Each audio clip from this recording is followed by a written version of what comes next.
Bonjour, j'espère que vous allez bien. La précédente vidéo, j'avais fait un tuto pour vous expliquer comment on faisait une copie de sauvegarde de sa carte micro SD, de sa Pokidi, ou ça peut être d'une autre console, mais voilà, en l'occurrence, moi je prends comme exemple pour la Pokidi. Et là maintenant, je vais vous expliquer comment on fait pour flasher justement cette copie sur une nouvelle carte micro SD, toujours avec le même logiciel, donc Win32 Disk Imager. Donc c'est parti. Donc voilà, on reprend quand même la base au cas où, hein, si vous ne l'avez pas encore téléchargé, donc il faut télécharger Win32 Disk Imager. Je vais mettre le lien du site officiel dans les commentaires, comme pour la précédente vidéo.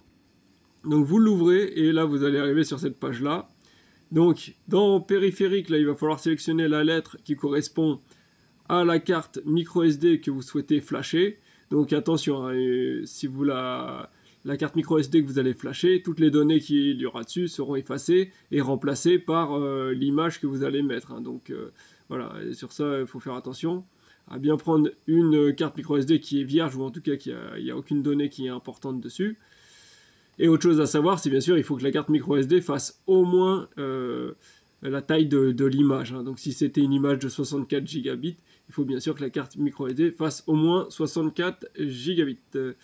Et si elle fait plus 128, il y a possibilité après d'agrandir les partitions, mais ça j'expliquerai ça dans une autre vidéo. Là pour l'instant on fait une copie de la taille pile poil de la carte micro SD d'origine, donc 64 gigabits dans mon cas.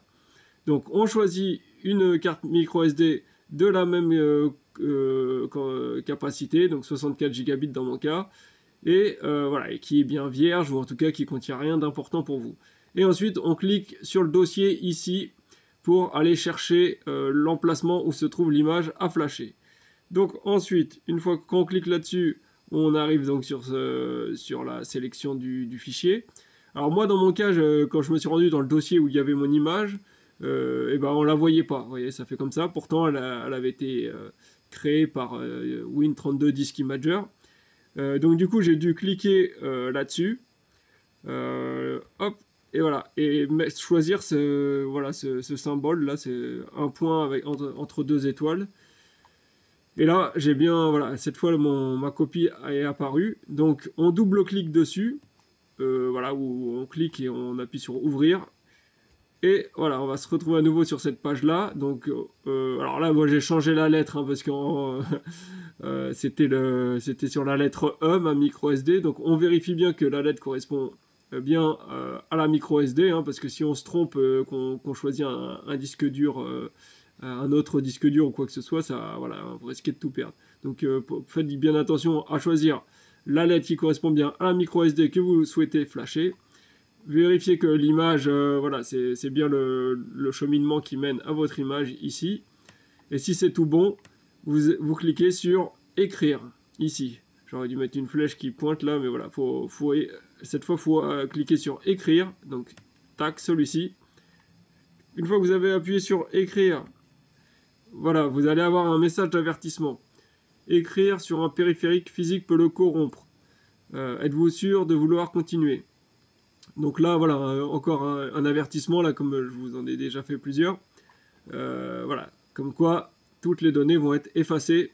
Donc voilà, si c'est tout bon pour vous, si vous avez tout bien vérifié, vous faites yes et la copie peut commencer. Donc là, voilà, on voit la copie démarre. Donc on a la vitesse de la copie, hein, donc à 16 mégabits seconde. Et voilà, et le temps qui défile. Là, le temps estimé est de 1 heure 5 minutes. Voilà, dans un premier temps. Donc ensuite on laisse la barre de progression aller jusqu'à 100%. Une fois que c'est fini, voilà, on aura ce petit message là. Et on voit que finalement ça a mis 1h25 en tout pour faire la copie, pour copier l'image de 64 gigabits. Voilà. Donc voilà, c'est tout.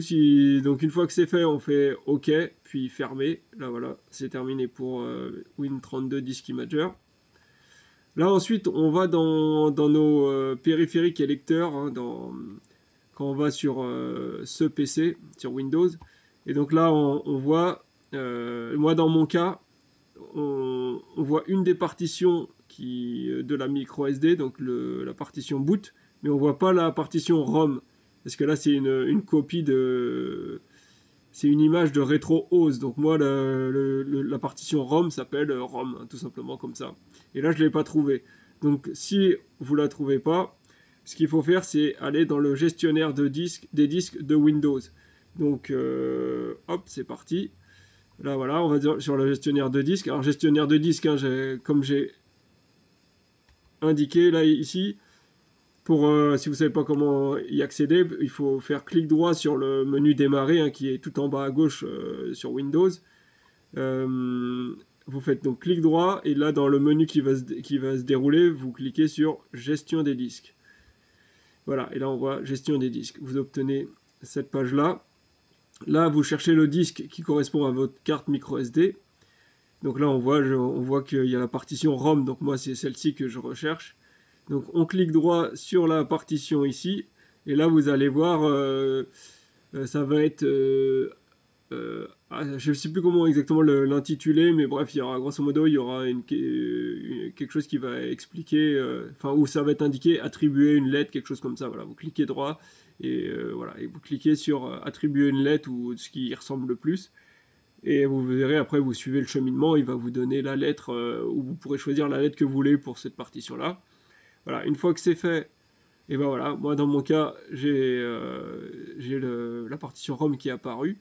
Donc c'est tout bon, et là maintenant on peut faire ce qu'on veut. Si on avait des ROM à ajouter ou quoi que ce soit, on peut en ajouter. Sinon, bah, il suffit de retirer la carte micro SD et de la mettre dans la console, la Pokili ou une autre console, si vous en avez une autre. Et voilà, c'est tout pour cette fois-ci. Je suis en train de voir pour essayer de faire un tuto pour maintenant faire agrandir les partitions sur une carte micro SD, parce que moi dans mon cas j'ai utilisé une carte de 128 gigabits alors que c'est une image de 64 gigabits, donc j'ai la moitié de ma carte micro SD qui est inutilisée. Et en fait il y a des logiciels qui permettent d'agrandir la partition, par exemple la partition ROM, pour que voilà, j'ai une plus grande capacité de mémoire pour mettre mes ROM. Voilà, je suis en train de regarder, mais là le problème c'est que le logiciel que sur lequel j'ai réussi la manip, c'est un logiciel qui est payant. Donc je suis en train de chercher si je trouve pas un équivalent gratuit, mais ils sont pas aussi efficaces les gratuits. Donc je j'arrive pas à faire la manip, voilà, parce qu'ils acceptent pas tous les formats de comment dire, parce que là c'est en exFAT. Là cette partition elle est en exFAT, et moi ceux que j'ai trouvés ils acceptent pas ce format-là pour l'agrandir. Donc du coup, je suis en attente. Je vous dirai ça une prochaine fois. Ou dites-moi en commentaire si vous êtes intéressé, si vous avez besoin d'un tuto pour faire redimensionner vos partitions, pour pouvoir voilà, l'étendre sur la totalité de votre carte micro SD, si jamais vous avez fait une copie sur une carte micro SD qui a une plus grande capacité. Enfin voilà, bon, sur ce, je vous dis à la prochaine, et voilà, si vous avez des commentaires, n'hésitez pas. Ciao, à bientôt.